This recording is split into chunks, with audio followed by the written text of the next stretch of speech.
Hello student, स्वागत है आपका फिजिक्स विथ इलेक्ट्रॉनिक्स पाठशाला में।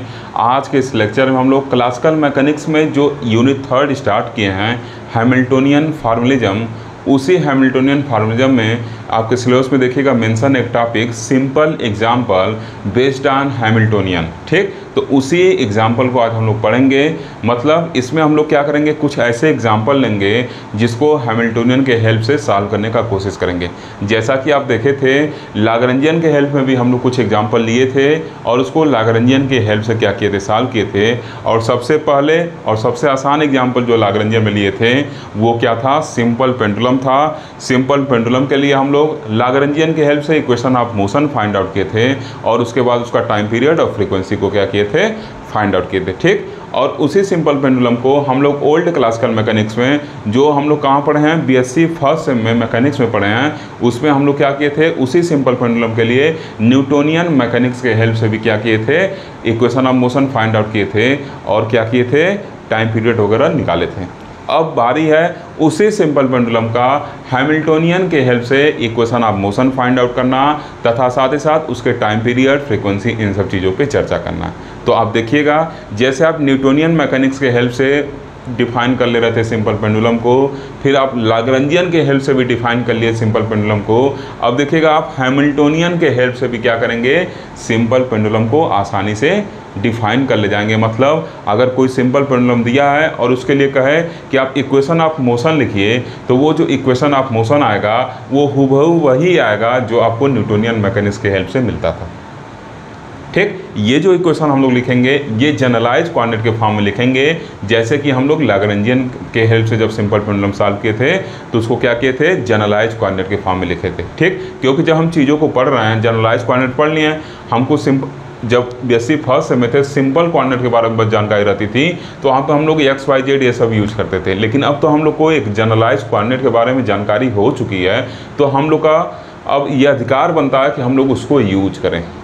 ठीक, ताकि लगे कि कुछ एक्स्ट्रा चीज़ें अब हम जान रहे हैं। ओके, तो अब देखिए सबसे पहले समझा जाएगा कि सिंपल पेंडुलम क्या है, और उसको भी समझने से पहले मैं थोड़ा बताना चाहूँगा कि कैसे क्वेश्चन एग्जाम में पूछता है। तो देखिए क्वेश्चन कैसे पूछेगा, write the Hamiltonian for a simple pendulum.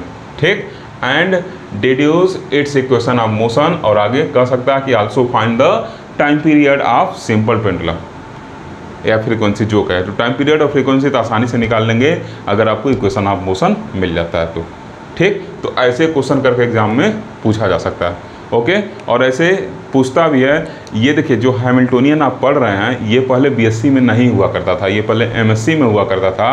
अब न्यू एजुकेशन पॉलिसी के अकॉर्डिंग ये क्या हुआ है, बीएससी में ऐड हुआ है। तो जो क्वेश्चन इस टॉपिक पे पूछे हुए हैं एमएससी के एग्ज़ाम में उसी को मैं उठा रहा हूँ, क्योंकि हर एक टॉपिक पे निश्चित होता है कैसा क्वेश्चन बनता है। अगर रिटन एग्जाम होता है तो निश्चित होता है कैसे क्वेश्चन बनाया जाता है, तो उन्हीं क्वेश्चन को मैं सॉल्व करा रहा हूँ ताकि अगर आपके सामने क्वेश्चन आए तो आप उसको देखकर एग्जाम में कंफ्यूज ना हो और न घबराएं।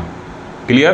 तो देखिए सबसे पहले सिंपल पेंडुलम को समझना होगा कि सिंपल पेंडुलम क्या होता है। तो अगर आप मेरा जनरलाइज कोऑर्डिनेट वाला लेक्चर देखें तो उसमें मैं सिंपल पेंडुलम को बताया था, उसके कंस्ट्रेंट को बताया था कि उसमें कंस्ट्रेंट क्या होता है, तथा साथ ही साथ उसके लिए जनरलाइज कोऑर्डिनेट को भी मैं डिफाइन किया था। ठीक, अब देखिए सिंपल पेंडुलम क्या होगा, एक पॉइंट मास होगा जिसको हम लोग क्या करते हैं, बाप करते हैं। मान ले रहे हैं ये क्या है, एक पॉइंट मास है जिसको हम लोग क्या कर रहे हैं, बाप करें। क्लियर? अब इस बाप को क्या किया गया है, एक फिक्स सपोर्ट से सस्पेंड किया गया है। किसके हेल्प से, एक इनएक्सटेंसिबल स्ट्रिंग के हेल्प से जिसका लंबाई क्या है, यल है। इनएक्सटेंसिबल कहने का मतलब क्या, उस जो स्ट्रिंग है वो उसके लेंथ में किसी तरीके का चेंज नहीं हो सकता। मतलब उसका लेंथ फिक्स है, न तो उसका लेंथ घट सकता है न तो उसका लेंथ बढ़ सकता है। क्लियर? अब क्या करेंगे, इस तरीके का हमको एक सिस्टम मिल गया। अब क्या किए, इसको थोड़ा सा, ये ओ क्या है, इसका मीन पोजीशन है। ठीक, यहाँ पे है ये। अब यहाँ से क्या किए, इसको थोड़ा सा हम क्या किए, डिस्प्लेस कर लिए। तो इधर अपने एक्सट्रीम पोजीशन में जाएगा, फिर इधर अपने एक्सट्रीम पोजीशन से क्या करेगा, मोशन शुरू कर देगा। तो मान ले रहे हैं किसी टाइम पर वो क्या है, पॉइंट ए पर पहुँच गया। ठीक, थोड़ा सा इसको क्या करेंगे, इसको एक्सीलरेशन में लाने के लिए, इसका सिंपल हार्मोनिक मोशन कराने के लिए, इसके टू एंड फ्रो मोशन को कराने के लिए हमको क्या करना पड़ेगा, इसको अपनी जगह से थोड़ा सा डिस्प्लेस करना पड़ेगा। और जैसे इसको आप अपनी जगह से डिस्प्लेस करेंगे क्या करेगा, एक्सीलरेशन स्टार्ट कर देगा। मान ले रहे हैं किसी क्षण वो क्या हो गया, पॉइंट ए पर पहुंच गया। क्लियर? दिस इज क्या, ये ओ है जहाँ पे क्या है वो रेस्ट में था। लेकिन अब क्या किया, उसको ऐसे थोड़ा सा डिस्प्लेस कर दिए तो यहाँ पर पहुँच गया। क्लियर? जब यहाँ पे पहुँचेगा तो चूंकि जो स्ट्रिंग है वो इनएक्सटेंसिबल है, मतलब उसका लेंथ फिक्स है, तो यहाँ भी जो C से इसका बाप का जो लेंथ होगा वो L होगा जो यहाँ पे था। अब एक परपेंडिकुलर A से इस पर ड्रा किए हैं, ये क्यों ड्रा किए हैं आगे जब हम लोग अपने चीज़ों को सॉल्व करेंगे तो उसमें इस चीज़ को बताएंगे। ठीक, मेरा पूरा कोशिश रहेगा कि जैसे लाग्रेंजियन में सिंपल पेंडुलम को सॉल्व करते हुए आपको लैंग्वेज लिखवाया गया है, सेम लैंग्वेज मैं यूज करूं ताकि आप उसको पढ़ें तो उसके साथ में ये भी 50% तैयार हो जाए। क्लियर? अब देखिए हमको क्या करना है, इसके लिए इक्वेशन ऑफ मोशन लिखना है। तो जब आप न्यूटोनियन मैकेनिक्स के हेल्प से पढ़ते थे तो इक्वेशन ऑफ मोशन क्या होता था, न्यूटोनियन मैकेनिक्स याद करिए क्या होता था, y डबल डॉट और इधर क्या होता था, कुछ कांस्टेंट आता था, अगर हम उसको ओमेगा स्क्वायर कर दें और y इक्वल टू क्या होता था, 0 आता था। तो हम लोग को न्यूटोनियन मैकेनिक्स में जो जानकारी था ये क्या था, न्यूटोनियन मैकेनिक्स में कार्टेशियन कोऑर्डिनेट हम लोग क्या करते थे, यूज करते थे। क्लियर? लेकिन यहाँ पे हम एक कोऑर्डिनेट मान लेना, ये थीटा क्या है, डिस्प्लेसमेंट है, मतलब ये थीटा क्या है, ए पर जब पहुँचा है तो थीटा का इस वाले मतलब जब ओ पे क्या था आपका पेंडुलम था उससे इसका क्या है एंगल बनना, मतलब ये मीन पोजीशन से थीटा क्या है इसका डिस्प्लेसमेंट हुआ है।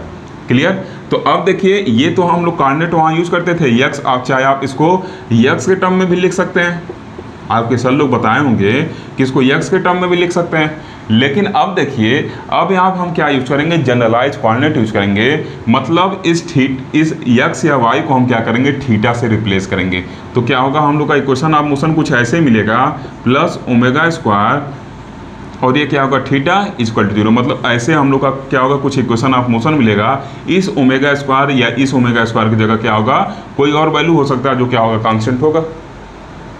ठीक, तो आगे मिलेगा, मतलब एक जनरल फॉर्म में डिस्कस कर रहा हूँ, कुछ ऐसा इक्वेशन ऑफ मोशन हो जाएगा चेंज। ठीक, तब इस पे पहुँचना है हमको, और किसके हेल्प से पहुँचना है, हमारे ऊपर एक कंस्ट्रेंट लगा हुआ है, इसको ये क्वेश्चन में कंडीशन का है ना, हैमिल्टोनियन के हेल्प से हैमिल्टोनियन के हेल्प से सिंपल पेंडुलम का क्या करिए, equation of motion find out करिए। इसका मतलब क्या है, एग्जामिनर हम लोग के ऊपर एक कंस्ट्रेंट लगा दिया है कि आपको ये प्रॉब्लम जो है वो हैमिल्टोनियन के हेल्प से सॉल्व करना है। ये क्या एक तरीके का कंस्टेंट है ना, क्योंकि हमारे ऊपर कंडीशन इम्पोज किया गया है कि हम न्यूटोनियन मैकेनिक्स की हेल्प से नहीं, लाग्रेंजियन की हेल्प से नहीं, आपको सिर्फ क्या करना है, हैमिल्टोनियन के हेल्प से ही सिंपल पेंडुलम का निकालना है। This is the constant imposed on us. Okay, तो अब देखिए क्या है, अब क्या करेंगे, जो हमको जानकारी है उसको क्या करेंगे, हम लोग इकट्ठा करेंगे और उसके हेल्प से कुछ ऐसे जो जनरल फॉर्म है, मतलब कुछ एक हम लोग को गोल दिखना चाहिए। अगर मंजिल दिखेगा तो रास्ता बनाकर पहुंच जाएंगे, तो मंजिल हम लोग का दिख रहा है कि कुछ हम लोग को क्या करना है, ऐसे पहुंचना है। ठीक, तो अब रास्ता बनाना है, तो देखिए हम लोग को जो जानकारी है उसको लिखेंगे। ये क्या है, हैमिल्टोनियन को हम लोग डिफाइन किए थे कि जो हैमिल्टोनियन होता है फंक्शन एच, वो क्या होता है, समेशन, यहाँ के लिखिए चाहे ना लिखिए, सब कुछ आपको समझा चुके हैं। यहाँ आई लिखिए चाहे जे लिखिए, कोई टेंशन वाली बात नहीं, आप फ्री हैं, जो मन करो लिखिए, हम के लिखाते हैं। अगर आपको आई अच्छा लगता है तो आई लिखिए।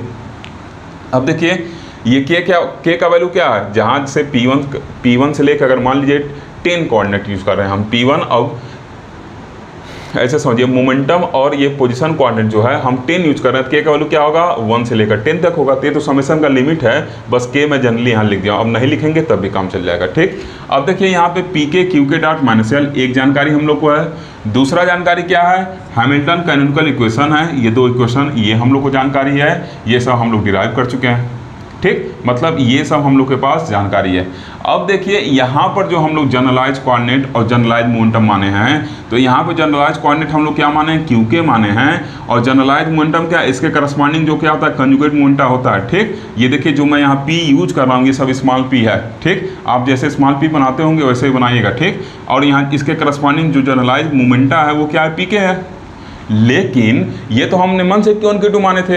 अब इस सिंपल पेंडुलम के केस में क्या होगा, जनरलाइज कोऑर्डिनेट, ये मैं बताया था जब पढ़ा रहा था जनरलाइज कोऑर्डिनेट वाला, तो आप देखे होंगे क्या होगा, थीटा होगा। यल क्या है, कांस्टेंट, ये कांस्टेंट है इसके लिए, और थीटा क्या है इसके लिए, जनरलाइज कोऑर्डिनेट है। मतलब अगर हमको थीटा का वैल्यू पता हो तो हम बता देंगे कि किसी टाइम पर जो बाब का कंडीशन है वो इससे कितने एंगल पर है, हमको तुरंत पता चल जाएगा कि बाब मेन पोजीशन से कितने एंगल पर है, और उसके बारे में हम जानकारी इकट्ठा कर सकते हैं। इसका मतलब क्या है, ये थीटा इस बाब के हर एक इन्फॉर्मेशन को दे रहा है। This means what, this theta is called generalised coordinate for this simple pendulum. Okay, तो अब क्या करना होगा, इस क्यू के को क्या करना होगा, थीटा के टर्म में लिखना होगा, इस पी के को क्या करना होगा, पी थीटा लिखना होगा। बात समझ में आ रहा है। इसको क्या लिखेंगे, ये जो हम लोग का जनरलाइज कोऑर्डिनेट है इसको थीटा लिख दिए और इसके करस्पॉन्डिंग जो जनरलाइज मोमेंटम है उसको क्या लिख दिए, पी थीटा लिख दिया। मतलब अब हम लोग का जो हैमिल्टोनियन बनेगा वो कैसा बनेगा, पी थीटा साथ में थीटा डॉट माइनस यल करके बनेगा और फिर यहाँ पे भी क्यू के को थीटा से और पी के डॉट को पी थीटा डॉट से, इस क्यू के को क्या करेंगे थीटा डॉट से और इस पी के को पी थीटा से क्या करेंगे रिप्लेस करेंगे। तो आगे ये चीज़ हम लोग करेंगे। ठीक, अब देखिए इस पर बढ़ने के लिए, इसको सॉल्व करने के लिए हमको सिस्टम के लाग्रेंजियन की भी जानकारी होनी चाहिए, क्योंकि हैमिल्टोनियन हम लोग कहाँ से डिराइव किए थे, लाग्रेंजियन के हेल्प से क्या किए थे, डिराइव किए थे। ये चीज़ क्लियर। तो अब लाग्रेंजियन क्या होता है, आप पढ़ें इसको। लाग्रेंजियन क्या होता है, डिफरेंस ऑफ काइनेटिक और पोटेंशियल एनर्जी। तो इसका मतलब इस लाग्रेंजियन को जानकारी कराने से पहले, मतलब इस लाग्रेंजियन के वैल्यू को कहाँ से पाएंगे, उसके लिए हमको इस पेंडुलम का काइनेटिक एनर्जी और पोटेंशियल एनर्जी का जानकारी होना चाहिए। जैसे हम इस सिस्टम का काइनेटिक और पोटेंशियल एनर्जी निकाल लेंगे वैसे हमको लाग्रेंजियन मिलेगा। इस लाग्रेंजियन को इसमें पुट करके इस हैमिल्टोनियन को सॉल्व करेंगे और फिर इस इक्वेशन ऑफ मोशन का क्या करेंगे, हेल्प लेंगे और इसी के बिहाफ पे क्या करेंगे, इस दिए गए सिंपल पेंडुलम के लिए इक्वेशन ऑफ मोशन डिराइव कर डालेंगे और फिर क्या करेंगे उसके लिए, जब इक्वेशन ऑफ मोशन मिल जाएगा हमको, इसका टाइम पीरियड, फ्रीक्वेंसी सब कुछ हम बता सकते हैं। क्लियर। तो अब पहले देखेंगे कि एग्जाम में क्या क्या हम लोग को लिख कर आना। ठीक, गोल एकदम क्लियर है। जो अल्टीमेट गोल है हम लोग का, कुछ इसी तरीके के इक्वेशन पे पहुंचना है और जो जानकारी है उसी के हेल्प से क्या करेंगे, पहुंचेंगे। क्लियर। तो नेक्स्ट सेशन के अंदर देखेंगे कि एग्जाम में कैसे लिख कर आना है। मैं कोशिश करूंगा सेम वही लैंग्वेज यूज करूं, सेम वही फिगर भी यूज किया हूं जो किसमें बनवाया था, लाग्रेंजियन बनवाया था, ताकि आप उसको पढ़ें तो ये भी आपका 50% तैयार हो जाए।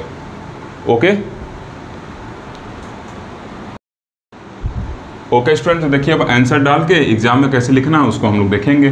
ठीक, तो देखिए क्या लिखे हैं, अ simple pendulum consist of point mass. Simple pendulum क्या करता है, एक पॉइंट मास को मिलाकर बना रहता है, कॉल्ड बाप, जिसको क्या करते हैं, बाप कहते हैं। मतलब सिंपल पेंडुलम एक पॉइंट मास धारण करता है जो क्या कहलाता है, बाप। दिस इज बाप। ठीक, सस्पेंडेड, जिसको सस्पेंड किया जाता है कहाँ से, at the lower end of the massless and inextensible string of constant length L fixed at its upper end to a fixed rigid support. ठीक, जिसको किसी मासलेस, मतलब इसका स्ट्रिंग का मास क्या है, 0 हम मानेंगे, तथा ये क्या है, इनएक्सटेंसिबल है, मतलब इसके लंबाई में किसी तरीके का चेंज नहीं हो सकता।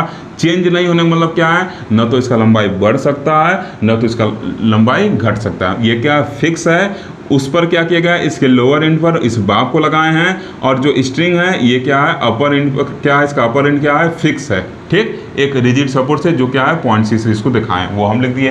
अब हमको क्या करना है, इसके बारे में और जानकारी लेना है। तो पहले थीटा को बता देंगे, थीटा क्या है, यल हम लोग बता दिए।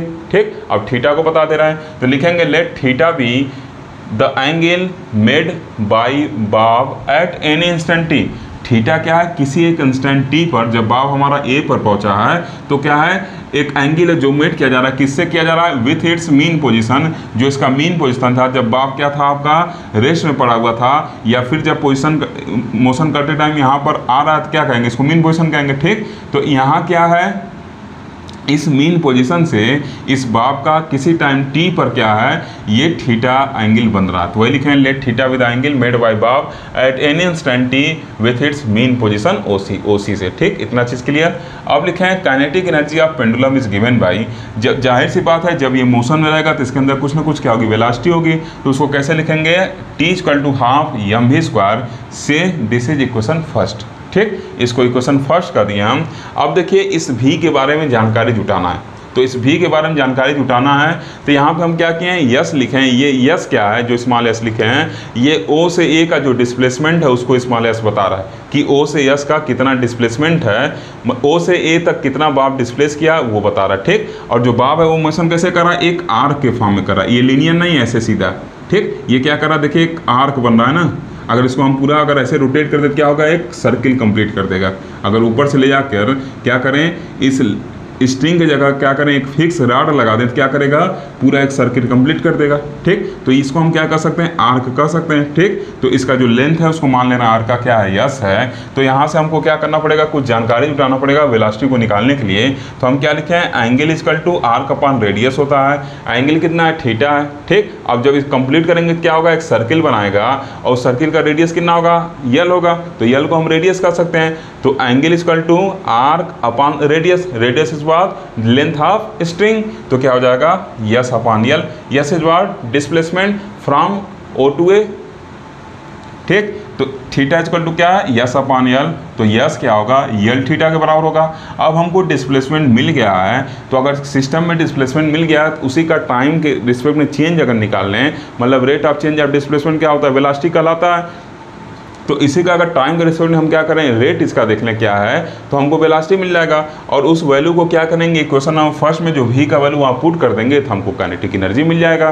तो क्या लिखे हैं differentiating both side of equation 2, equation 2 के दोनों साइड को डिफरेंशिएट कर रहे हैं किसके रिस्पेक्ट में with respect to T comma we get, हमको क्या मिलेगा तो ds बाई डी टी हो गया इक्वल टू यल क्या है कांस्टेंट है क्योंकि उसको हम फिक्स कर चुके हैं इनएक्सटेंसिबल है तो यल कांस्टेंट है। अब इस D theta by D T हो गया, तो देखिए rate of change of displacement is what velocity, तो उसको भी से लिख दिए हैं और D theta by D T को थीटा डॉट के फॉर्म में लिख दिए हैं। एक बार डिफरेंशिएट किया गया टाइम के रिस्पेक्ट में तो एक डॉट इसे लगा है, इसको इक्वेशन 3 कर दिए।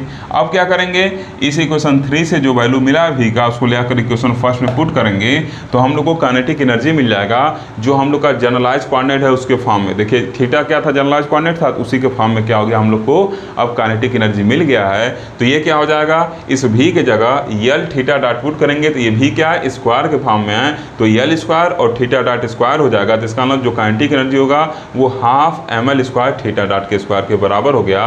अब हमको भी निकालना पड़ेगा मतलब पोटेंशियल एनर्जी, तो जैसे ही पोटेंशियल एनर्जी मिल जाएगा तो यल का वैल्यू मिल जाएगा टी माइनस वी करके, ठीक। तो अगला टारगेट क्या है सिस्टम की पोटेंशियल एनर्जी को कैलकुलेट करना, ठीक। जैसे ही पोटेंशियल एनर्जी मिला तो काइनेटिक एनर्जी ऑलरेडी मिला है तो टी माइनस वी करके सिस्टम के लैग्रेंजियन को हम डिफाइन कर लेंगे और फिर उसको लेकर हैमिल्टोनियन में पुट करेंगे, वहाँ से इक्वेशन ऑफ मोशन क्या कर लेंगे निकाल लेंगे, ठीक। इसीलिए स्टार्टिंग बता दिए कैसे हम लोग को चलना है।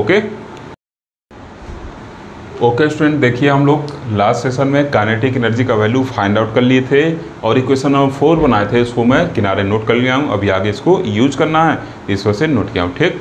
अब देखिए अब अगला टारगेट क्या है हम लोग का पोटेंशियल एनर्जी के वैल्यू को फाइंड आउट करना। तो क्या लिखेंगे कि potential energy is given by, ये कैसे दिया जाएगा तो आपको पता है जो v होता है पोटेंशियल एनर्जी वो क्या होता है mass into gravity into height होता है। तो देखिए यहाँ पर अगर देखा जाए तो इनिशियली क्या था पेंडुलम यहाँ पे था, ठीक मीन पॉइंट पे। अब यहाँ से ये क्या किया कितना हाइट गेन किया, अगर इसको आप देखेंगे तो जो हाइट है क्या है ये हाइट गेन किया है, ठीक। अगर इसको हम एच कहें तो एच किसके बराबर होगा OB के बराबर होगा। ये जो हाइट गेन किया ये किसके बराबर है OB के बराबर है, ठीक। तो हम क्या लिख सकते हैं यहाँ पे mg इंटू OB लिख सकते हैं। अब देखिए OB हम यहाँ ABCD माने हैं, हो सकता कोई अगला इसको डिराइव कर रहा हो मतलब कोई दूसरा तो उसको PQR के टर्म में लिख रहा हो, यहाँ पे P लिखे यहाँ पे Q लिखे यहाँ पे R लिखे।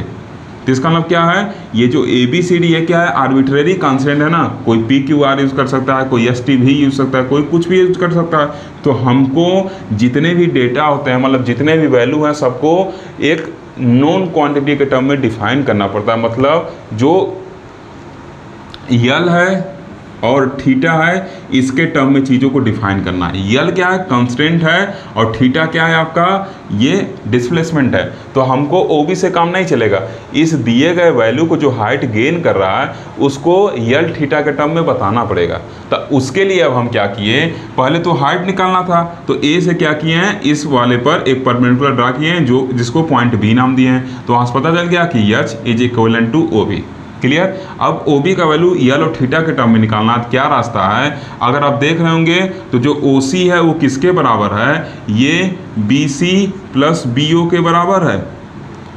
This means that BC is equal to BC नहीं BO is equal to what OC minus BC। अब OC का वैल्यू क्या है यल है पता है जो लेंथ है स्ट्रिंग का, लेकिन BC का वैल्यू निकालना है। तब देखिए BC यहाँ पे है, ठीक। जब इसे परपेंडिकुलर ड्रा किए थे 90 डिग्री है और इसके जस्ट अपोजिट वाला क्या होगा हाइपोटेनस होगा। इसका मतलब हम BC का वैल्यू पाइथागोरस थ्योरम यूज करके निकाल सकते हैं। और वो वैल्यू क्या होगा BC का तो कैसे निकालेंगे cos theta equal to base is what जिस पे एंगल बनता है वो बेस है, सामने वाला हाइपोटेनस है, बेस किस एंगल किससे बन रहा है BC बन रहा है। तो दिस इज बेस BC और इस 90 डिग्री के सामने वाला हाइपोटेनस होता है तो AC इज the hypotenuse. It's implied that BC is nothing but AC time of cos theta, then BC equal to AC का वैल्यू क्या है यल है, तो यल cos थीटा।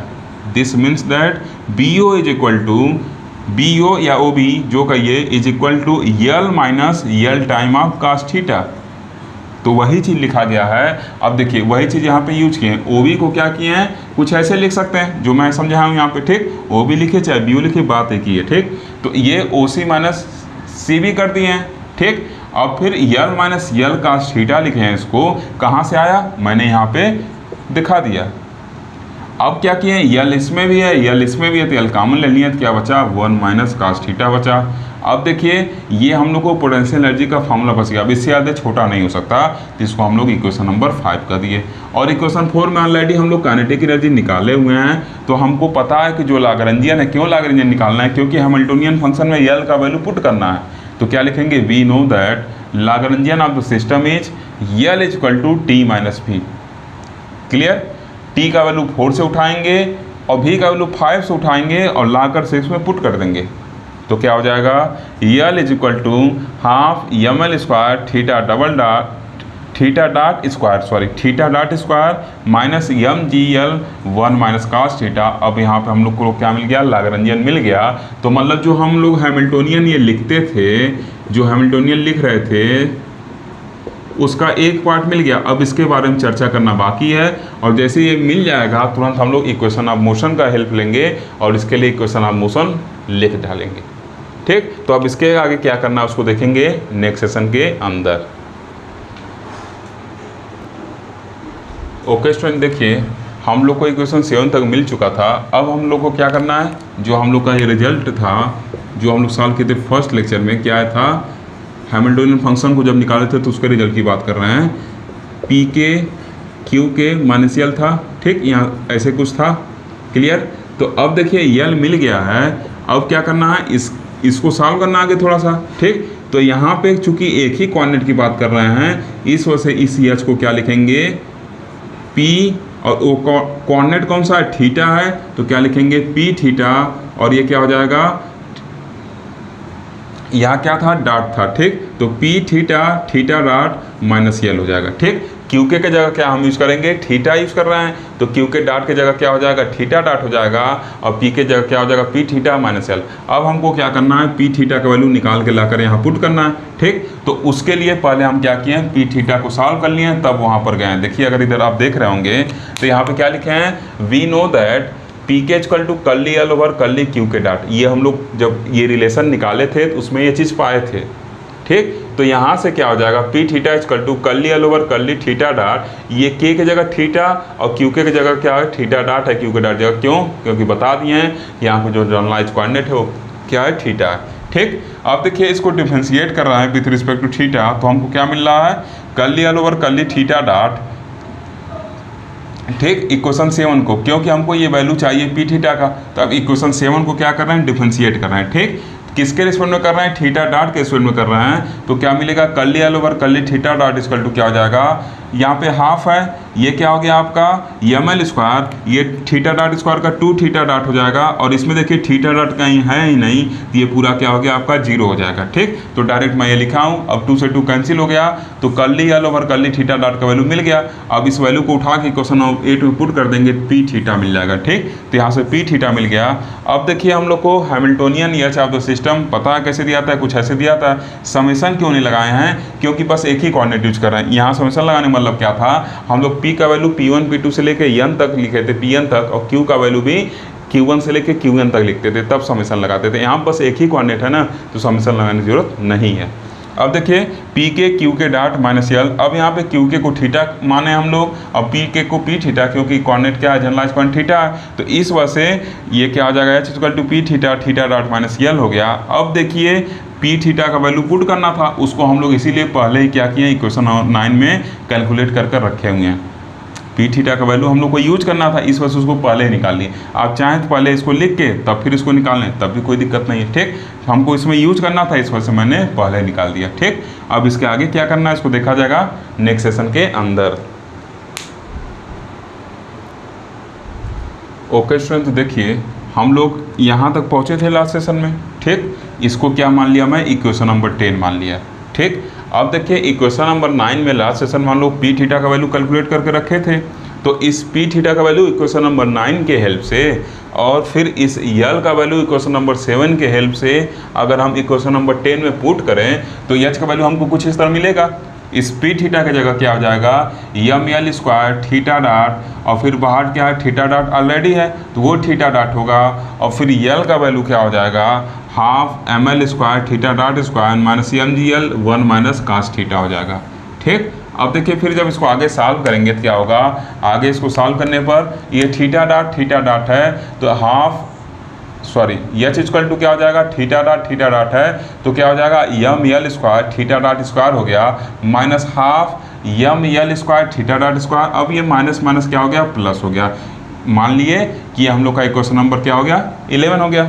ठीक, अब देखिए हमको जानकारी है जो है Hamiltonian canonical equation of motion का, उसको भी हम लोग लिखेंगे। जैसे लाग्रेंजियन में हम लोग क्या करते थे, जब सब कुछ सॉल्व कर लेते थे तो लाग्रेंजियन इक्वेशन ऑफ मोशन लिखते थे, तो ऐसे इसमें भी लिखेंगे। तो ये P theta dot equal to क्या हो गया, minus curly H over curly theta dot हो गया। यहाँ पे पी के रहता था, मतलब यहाँ के रहता था और यहाँ क्या रहता था, क्यू के रहता था, लेकिन यहाँ पे क्या है, क्यू के जगह थीटा है और यहाँ क्या है, पी के जगह पी थीटा है। ठीक, तो इस वजह से इस फॉर्म में इक्वेशन लिखे हैं। आप जो इक्वेशन पढ़े हैं वो क्या पढ़े हैं, पी के डॉट इक्वल टू क्या था, minus curly H over curly Q के था, यही था ना इक्वेशन। तो इस क्यू के जगह हम लोग क्या जनरलाइज पॉइंट माने, थीटा माने, तो पी के की जगह क्या हो जाएगा, पी थीटा हो जाएगा। तो कुछ इस तरह हो गया। और यहाँ पे हम लोग क्या पढ़े थे कि जो क्यू के डॉट होगा वो curly H over curly P के बराबर होगा। तो आज हम लोग क्या माने, इस क्यू के जगह थीटा माने, थीटा डॉट हो गया और curly H over curly P theta हो गया। ठीक, अब देखिए इस दोनों इक्वेशन के हेल्प से हम इक्वेशन ऑफ मोशन आसानी से फाइंड आउट कर सकते हैं। ठीक, क्लियर है चीज़। अब देखिए यहाँ पे हमको क्या करना पड़ेगा, अगर इसके हेल्प से हम equation of motion find out करना चाहें, और इक्वेशन ऑफ मोशन हम लोग का कैसे आना चाहिए, शुरू में हम डिस्कस किया उसमें थीटा डबल डॉट आना चाहिए और फिर कुछ कांस्टेंट और थीटा इक्वल टू क्या होना चाहिए, 0 आना चाहिए। और ओमेगा स्क्वायर क्या होता है, एक जनरल फॉर्म होता है, उसी कांस्टेंट को ओमेगा स्क्वायर मानते हैं। कुछ ऐसा हम लोग को इक्वेशन ऑफ मोशन निकालना है, ऐसा लाग्रेंजियन केस में मिला था। तो अब यहाँ से जरा देखिए, अगर हम इस इक्वेशन ऑफ मोशन को देखें तो इसका वैल्यू कुछ ऐसे आया हुआ है। तो अगर हम पी थीटा को एक बार टी के रिस्पेक्ट में डिफ्रेंशिएट कर दें तो थीटा डबल डॉट मिल जाएगा। तो हम लोग का गोल कुछ दिखने लगा है। अगर इस 9 वाले इक्वेशन को एक बार दोनों साइड टाइम के रिस्पेक्ट में डिफ्रेंशिएट कर दें तो थीटा डबल डॉट आ जाएगा और यहाँ पी थीटा डॉट आ जाएगा। ठीक, तो इस पी थीटा डॉट की जगह वो थीटा डबल डॉट वाला वैल्यू पुट कर देंगे और फिर क्या कर देंगे, जो राइट हैंड साइड है उसको निकालने के लिए इस हैमिल्टोनियन को थीटा के रिस्पेक्ट में क्या करेंगे, डिफ्रेंशिएट कर देंगे और वहाँ से इक्वेशन ऑफ मोशन पा जाएंगे। दूसरा तरीका, अगर इसको लेके चलेंगे तो ये थीटा डॉट है, curly H over curly P theta है, तब यहाँ पे देखिए चीज़ें थोड़ी कठिन हो जाएंगी। क्यों कठिन कर रहा हूँ, क्योंकि इस इक्वेशन ऑफ मोशन को लेके चलने पर क्या होगा, ये थीटा डॉट है। ठीक, तो डबल थीटा डॉट में हम लोग को अप्रोच करना है तो दोनों साइड को टाइम के रिस्पेक्ट डिफ्रेंशिएट करना पड़ेगा। तो क्या हो जाएगा, इधर तो थीटा डबल डॉट आ जाएगा लेकिन इधर ताम झाम बढ़ जाएगा, D by D T of curly H over curly P theta. ठीक, तो सबसे पहले क्या करिए, आप इसको पी थीटा के टर्म में कन्वर्ट करिए, तब फिर जाके इसको सॉल्व करिए, फिर उसका टाइम डेरिवेटिव लीजिए तब सॉल्व करिए। तो इससे भी आप सॉल्व कर सकते हैं चीज़ों को। तो अगर इससे आपको चीज़ों को सॉल्व करना है तो यहाँ पी थीटा को ऐसे ही छोड़ दीजिए, यहाँ लाग्रेंजियन क्या करिए, उसके वैल्यू को पुट करके सॉल्व कर लीजिए। तो आपको मन करे तो इससे सॉल्व करिए चाहे इससे सॉल्व करिए। ठीक, लेकिन मोस्ट ऑफ द बुक में क्या है, इससे सॉल्व है, इस वजह से मैं इससे सॉल्व कर रहा हूँ। क्लियर, आप इससे भी निकाल सकते हैं। इससे निकालने क्या होता है, थीटा डबल डॉट हमको लाना है तो दोनों साइड को टाइम के रिस्पेक्ट में डिफ्रेंशिएट करना पड़ेगा। तो इधर थीटा डबल डॉट आ गया, इधर डी बाई डी टी आप curly H over curly P theta आ गया। तो आप इसको पहले एक बार डिफ्रेंशिएट करिए पी थीटा के रिस्पेक्ट में और फिर क्या करिए, इसका टाइम डेरिवेटिव लीजिए। चाहे अगर आप पी थीटा नहीं लिखाना चाहते हैं तो यहीं से डायरेक्ट करिए, यहीं से पी थीटा टर्म में डायरेक्ट कर दिए, क्योंकि इसमें तो पी थीटा दिख नहीं रहा है। तो इक्वेशन 10 को एक बार पी थीटा के रिस्पेक्ट में डिफ्रेंशिएट करिए ये वैल्यू पुट करने के बाद। ठीक, जो इक्वेशन बन रहा है उसको पी थीटा के रिस्पेक्ट में डिफरेंस करिए, फिर सबका टाइम डेरिवेटिव लीजिए, तब फिर जाके इसमें पुट करिए। तो ये भी तरीका है। क्लियर, तो हम क्या करेंगे यहाँ पर बस इसको यूज करेंगे।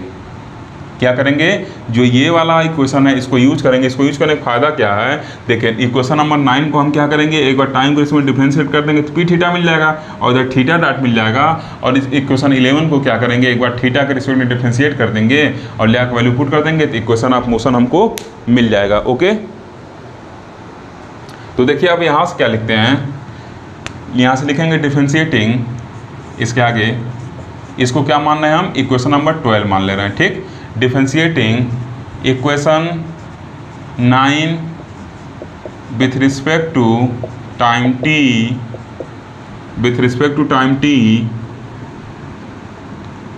कामा वी गेट। मुझे पहले डिफरेंशिएट करना चाहिए था, लेकिन पहले इस वजह से नहीं किया हूँ क्योंकि आपको तब दिखता नहीं क्यों हम इस चीज़ को कर रहे हैं। इस वजह से मैं इसको बाद में कर रहा हूँ, आपको बता के कर रहा हूँ क्यों किया जा रहा है। जब आपको पता रहेगा ये स्टेप क्यों आया है तो आपको सीखने में आसानी होगा, ठीक। तो इस वजह से अब मैं कर रहा हूँ, आप चाहते पहले भी इसको कर सकते थे। तो ये क्या हो जाएगा, पी थीटा डॉट हो जाएगा, टाइम के रिस्पेक्ट इसको डिफरेंशिएट करेंगे पी थीटा डॉट हो जाएगा, और इधर क्या हो जाएगा आपका M L square theta double dot हो गया।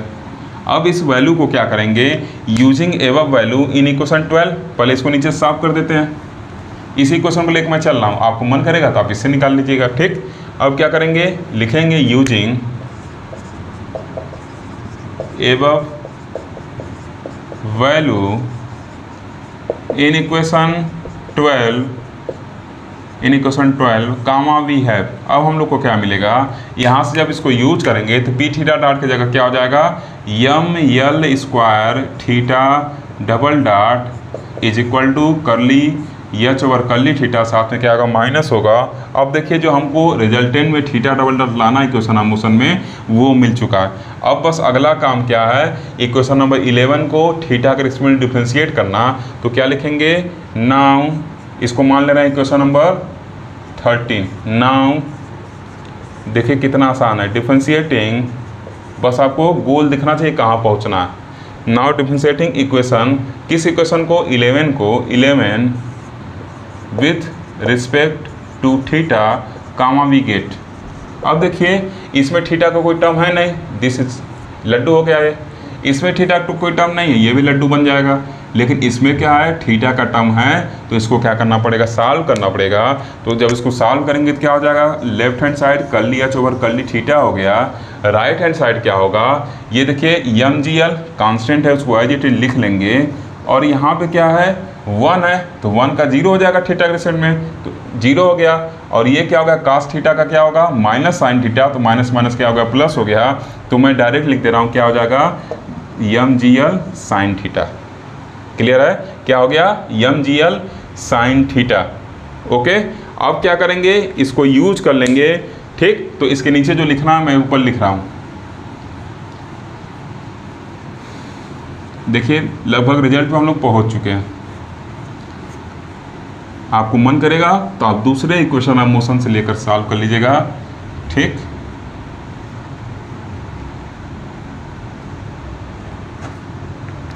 अब लिखेंगे, इसके नीचे लिख रहे हैं तो इसको एवब लिख सकते हैं ना, आप उसके नीचे लिखिएगा using above value in equation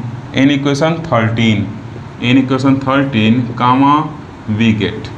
क्या मिलेगा हम लोग को, जब इसको यूज करेंगे तो क्या हो गया, M L square theta double dot is equal to minus of M G L, ये क्या हो गया, साइन थीटा, ठीक। अब इसको एक साइड अगर कर लें तो यम यल स्क्वायर, जो पहले कट रहा है उसको पहले काट उठ लेते हैं, यम से यम कट जाएगा और यल से क्या होगा, एक यल का पावर कैंसिल हो जाएगा, तो L theta double dot is equal to क्या बचेगा, माइनस जी साइन थीटा।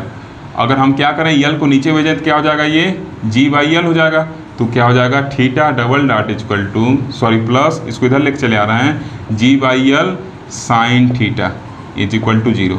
क्लियर। अब देखिए ये जो इसका डिस्प्लेसमेंट होता है ये बहुत स्मॉल होता है, डिस्प्लेसमेंट होता है, ये क्या होता है, बहुत स्मॉल होता है। तो क्या लिख सकते हैं, since theta is very small, चूँकि थीटा क्या होता है, बहुत स्मॉल होता है, देयरफॉर साइन थीटा जो होगा वो अप्रॉक्सीमेटली थीटा के बराबर होगा। ये चीज़ आप पढ़े हैं कि अगर थीटा बहुत छोटा हो तो जो साइन थीटा होता है वो थीटा के बराबर हो जाता है, ठीक। ये चीज़ इंटर में भी आप पढ़े होंगे, मिरर वाले चैप्टर में। तो यहाँ से क्या हो जाएगा, थीटा डबल डॉट जो होगा ये जी बाई यल और क्या हो जाएगा, थीटा के बराबर, मतलब साइन थीटा क्या लिख देंगे, देयरफॉर, अगर इसको हम क्या कहें, using A value in equation 13, इसको 14 कहें तो ऐसे आप लिख लीजिए थोड़ा सा, therefore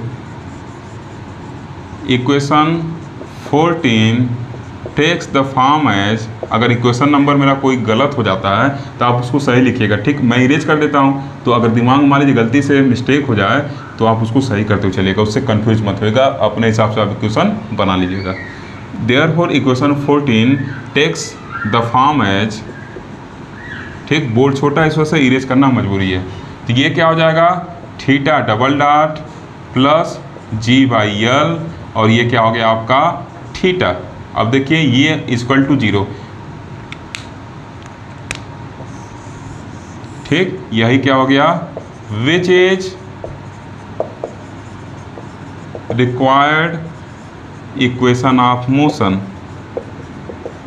for simple pendulum. Starting बताए थे कि यहाँ ओमेगा, इसका जनरल फॉर्म क्या होगा, ओमेगा स्क्वायर करके आएगा, अभी आगे कंपेयर करेंगे। Equation of motion for simple pendulum, ये क्या है, सिंपल पेंडुलम के लिए जो हम लोग का रिक्वायर्ड इक्वेशन था वही है, ठीक। तो देखिए इस तरीके से हम लोग अपने इक्वेशन ऑफ मोशन को निकाल लिए। अब अगला टारगेट क्या है हम लोग का, कि इसके टाइम पीरियड और फ्रीक्वेंसी को निकालना, ठीक। से दिस इज इक्वेशन नंबर 15, ठीक। तो ये 15 इक्वेशन हो गया। अब इसके आगे क्या करेंगे हम लोग, टाइम पीरियड निकालेंगे और फ्रीक्वेंसी निकालेंगे, फिर वीडियो फिनिश कर देंगे। ओके ओके स्टूडेंट, देखिए 15 इक्वेशन हम लोग लास्ट सेशन में नीचे पा गए थे, ठीक। उसके नीचे से आप लिखिएगा, अब हम लोग को क्या करना है, फ्रीक्वेंसी और टाइम पीरियड निकालना है। तो क्या लिखेंगे, we know that the general form of simple harmonic motion is, we know that the general form of equation of, ऐसे ऐड कर लीजिएगा थोड़ा सा, equation of simple harmonic motion is क्या होता है, theta double dot plus omega square theta is equal to 0। और अगर कंपेयर कर दें इसको तो क्या हो जाएगा, ये आप पढ़े हुए ऑलरेडी, लाग्रांजियन में भी हम लोग ऐसा किए थे। तो अगर 15 और 16 को आपस में कंपेयर करें, then this will gives us omega square equal to g/l। देखिए इसके जगह क्या यही लिखा हुआ है, तो इसका मतलब क्या हो गया, ओमेगा इक्वल टू √g/l, और ओमेगा का वैल्यू क्या होता है 2π इंटू फ्रीक्वेंसी, ये क्या है, एंगुलर फ्रीक्वेंसी है, ठीक। तो ये क्या हो गया 2πf इक्वल टू √g/l। तो यहाँ से f का वैल्यू हो गया, 2π को नीचे ढकेल देंगे तो 1/2π √g/l which is required frequency. और फिर देखिए टाइम पीरियड अगर पूछे क्या कहेंगे, we know that time period is t equal to 1/f होता है, ठीक। तो इसका मतलब t इक्वल टू क्या हो जाएगा, f का उल्टा हो जाएगा। तो 2π नीचे था तो 2π ऊपर आ गया, l नीचे था तो l ऊपर आ गया, g ऊपर था g नीचे चला गया, रूट के अंदर ही हेरा फेरी हो गया, ठीक। तो which is required time period, ये क्या हो गया आपका रिक्वायर्ड टाइम पीरियड है। इस तरीके से हम लोग सफलतापूर्वक जो न्यूटोनियन मैकेनिक्स में टाइम पीरियड पाए थे, जो लाग्रेंजियन में टाइम पीरियड पाए थे, उसी तरीके से हैमिल्टोनियन के केस में भी टाइम पीरियड पा गए। इसका मतलब क्या निकल कर आता है कि एक ही प्रॉब्लम को हम लोग 3 तरीके से सॉल्व कर सकते हैं। हम लोग के अंदर क्या हो गई, इसके प्रॉब्लम को सॉल्व करने की कैपेसिटी क्या हो गई, 3 तरीके से सॉल्व करने की कैपेसिटी हो गई। पहला न्यूटोनियन मैकेनिक्स से भी सॉल्व कर सकते हैं, ठीक। दूसरा लाग्रेंजियन से भी सॉल्व कर सकते हैं, और तीसरा हैमिल्टोनियन से भी सॉल्व कर सकते हैं, ठीक। जैसे आप छोटे रहते हैं तो आपको प्लास्टिक से बाल से खिलाया जाता है, तो न्यूटोनियन मैकेनिक्स क्या है, वो प्लास्टिक के बाल से खेलने जैसा है। उसका जब बड़े होते हैं फिर कैनवस की बाल दी जाती है खेलने के लिए, ठीक। और फिर उसके बाद क्या है, ड्यूज की बाल दी जाती है। तो अब लाग्रेंजियन क्या था, कैनवस का बाल था, अब ये क्या है, ड्यूज का बाल है। तो अब ड्यूज के बाल से खेलने की आदत पड़ गई है, तो ड्यूज के बाल से खेलिए ताकि आपको लगे कि आप BSc थर्ड ईयर के स्टूडेंट हैं। अब कहीं भी आपसे पूछा जाए तो हैमिल्टोनियन या लाग्रेंजियन, इसी के हेल्प से ये सब इक्वेशन सॉल्व करिएगा ताकि लगे कि आपको हैमिल्टोनियन और लाग्रेंजियन का नॉलेज है। ओके, अगर आपको लेक्चर अच्छा लगा हो तो ज़रूर लाइक करिए, शेयर करिए, तथा चैनल को अभी तक सब्सक्राइब नहीं किया सब्सक्राइब भी करिए। और साथ ही साथ अगर आपको लेक्चर अच्छा लगता हो या कोई आपका फीडबैक हो तो उसको ज़रूर दीजिए ताकि आगे उसको इम्प्रूव किया जाए। Thank you for watching.